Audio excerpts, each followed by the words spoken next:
అర్జున ఉవాచ దృష్ట్వేమం స్వజనం కృష్ణ యుయుత్సుం సముపస్థితం సీదంతి మమ గాత్రాణి ముఖంచ పరిశుష్యతి వేపథుశ్చ శరీరే మే రోమహర్షశ్చ జాయతే.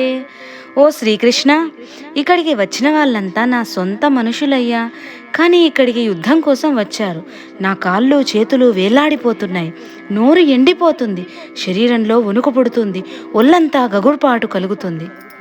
గాండీవం స్రంసతే హస్తాత్ త్వక్చైవ పరిదహ్యతే న చ శక్నోమ్యవస్థాతుం భ్రమతీవ చ మే మనః. కృష్ణ, నా చేతిలోంచి ధనస్సు జారిపోతుంది, ఒళ్ళంతా మంటలు పుడుతున్నట్లుగా ఉంది, కాళ్ళ మీద నిలబడలేకపోతున్నాను, నా బుర్ర గిర్రున తిరిగిపోతున్నట్లుగా ఉంది.